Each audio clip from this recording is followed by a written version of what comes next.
अच्छा जी, तो दोस्तों लखनऊ की टीम के लिए एक बार आप सब दोस्तों से गुजारिश है कि तालियां बजा दें, क्योंकि जिस तरह से लखनऊ ने कल रात परफॉर्मेंस दी है, आरसीबी को जिस तहजीब के साथ हराया है वो एक काबिल तारीफ़ है।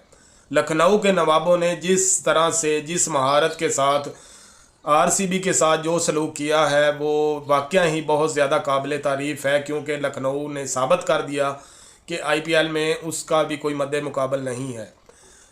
कहा जाता है ना कि अपने से किसी को कमज़ोर मत समझना चाहिए। हालांकि आरसीबी किसी साइड से भी कमज़ोर टीम नहीं थी। उनकी पेसर बॉलिंग अटैक हो चाहे उनकी बैटिंग हो, हर साइड से आरसीबी मजबूत थी। लेकिन लखनऊ की टीम ने जो रात किया है वो उसने सबको हैरान कर दिया है। आरसीबी के फैंस सर पकड़ कर बैठ गए कि आखिर हुआ क्या है हमारे साथ। आरसीबी के साथ बहुत बुरा सलूक किया लखनऊ वालों ने कि रात इस महारत के साथ उन्हें हराया है कि आरसीबी को समझ ही नहीं आ रही थी कि हमारे साथ आखिर हुआ क्या है। क्योंकि बैटिंग की बात की जाए, बॉलिंग की बात की जाए, फील्डिंग की बात की जाए, तो हर साइड से लखनऊ बहुत ज़्यादा आगे थी।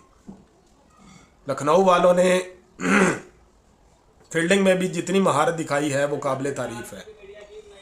स्टोनिस ने एक थ्रो लगाई, जिस थ्रो के बाद हर बंदा परेशान था कि आखिर लखनऊ कर क्या रही है आरसीबी के साथ। विराट कोहली और डुप्लेसिस जिन्होंने शुरुआती तौर पर बहुत अच्छी परफॉर्मेंस दी थी, लेकिन बाद में सब कुछ ख़त्म हो गया। कोई भी बैट्समैन विकेट के ऊपर टिक ही नहीं सका। ये थे जी आरसीबी वाले। केएल राहुल क्योंकि ज़्यादा देर तक डी कॉक का साथ नहीं दे सके, आउट हो गए। लेकिन जितने शॉट केएल राहुल ने खेले वो एक काबिल तारीफ़ थे, बहुत अच्छे शॉट खेले। लेकिन डी कॉक थे जो कि रुकने का नाम ही नहीं ले रहे थे।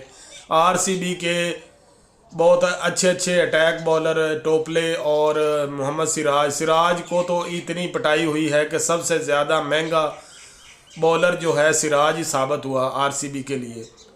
उसके बाद टोपले की भी कोई थोड़ी पिटाई नहीं हुई, टोपले को भी अच्छी खासी धुलाई की क्विंटन डी कॉक ने।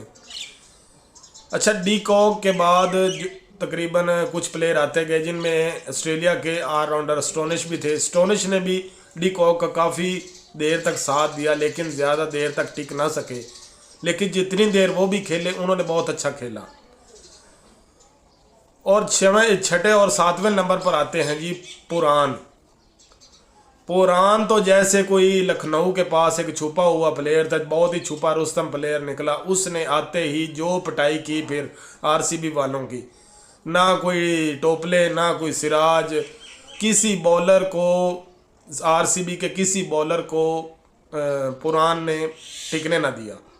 इतनी महारत के साथ खेले और इतने तेज़ तरीन इतनी कमाल की बैटिंग की ना कि यार ना रात मैच देखने का मज़ा दुबाला हो गया।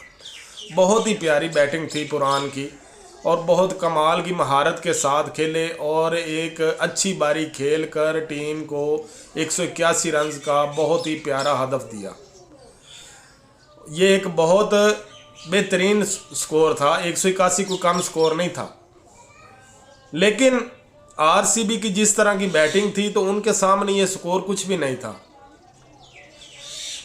आरसीबी की तरफ से विराट कोहली और डुप्लेसिस आए ओपनिंग करने के लिए, लेकिन जिस तरह से कोहली और डुप्लेसिस ने ओपनिंग स्टार्ट की तो लगता नहीं था कि आरसीबी मैच हारेगी, क्योंकि जिस स्ट्राइक ग्रेड के साथ कोहली और डुप्लेसिस खेल रहे थे वो एक काबिल तारीफ़ थी। बहुत प्यारा खेल पेश कर रहे थे दोनों बंदे और 4 ओवर्स में बहुत अच्छा 40-42 स्कोर रन्स कर दिए थे। लेकिन किस्मत ख़राब आरसीबी की कि विराट कोहली कैच आउट हो गए। उसके बाद डुप्लेसिस भी आउट हो गए।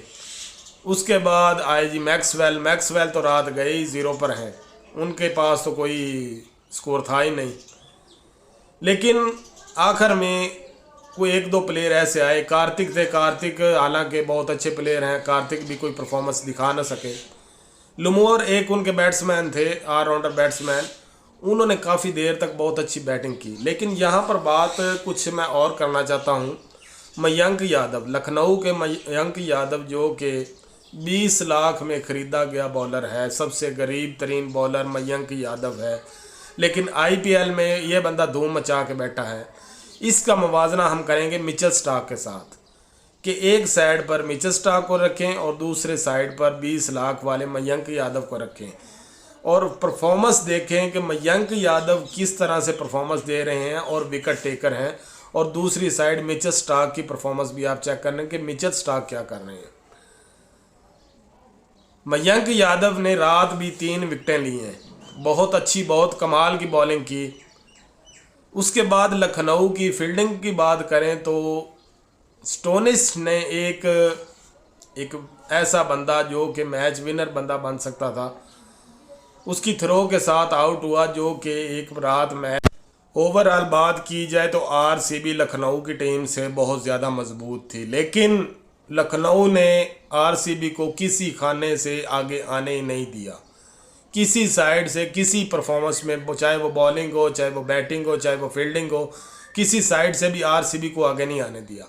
हाँ, अगर विराट कोहली और डुप्लेसिस जिस तरह से बैटिंग कर रहे थे, अगर वो 4-5 ओवर और रुक जाते तो मैच की रात कंडीशन कुछ और होनी थी, लेकिन विराट कोहली और डुप्लेसिस चूँकि शुरू में ही आउट हो गए, हालांकि उन्होंने एक शुरुआती अच्छा स्कोर फराहम किया था आरसीबी को, लेकिन बैड लक उन दोनों बंदों की कि वो ज़्यादा देर तक टिक ना सके। चौथे ओवर के 5वें ओवर के इख्तिताम तक दोनों बंदे आउट होकर चले गए, जिसके बाद आरसीबी का तकरीबन बुरा वक्त शुरू हो गया था। हालांकि 7-8 नंबर तक जिस तरह से बैटिंग की, जिस तरह से प्लेयर्स आए आरसीबी की तरफ से, वो एक काबिल तारीफ़ था और बहुत अच्छे अच्छे प्लेयर्स आते रहे हैं। लेकिन लखनऊ ने जैसे आरसीबी के लिए एक डरावना ख्वाब बन गई थी, लखनऊ ने उन्हें किसी साइड से भी आगे नहीं आने दिया। आज जितनी तारीफ़ लखनऊ की जाए वो कम है, क्योंकि आरसीबी के फैंस भी ग्राउंड में बैठे थे सर पकड़ करके। आज आरसीबी किस तरह से खेल परफॉर्म कर रही है, आरसीबी का भी हाल मुंबई इंडियन वाला है, जो कि मुंबई इंडियन का हाल है वही आरसीबी का है, कि आरसीबी भी इस बार टाइटल जीतने में कामयाब नहीं हो सकेगी। इस बार सेरा किसी और टीम को ही जाएगा, क्योंकि दोनों टीमों की परफॉर्मेंस तकरीबन बिल्कुल ना होने के बराबर है इस आईपीएल में। बहरहाल जो भी हो, कल रात लखनऊ के नवाबों ने जिस तरह से बैटिंग की, जिस तरह से बॉलिंग की, वो एक कमाल की थी। हालांकि शुरुआती तरीके से लखनऊ की कोई परफॉर्मेंस बॉलिंग में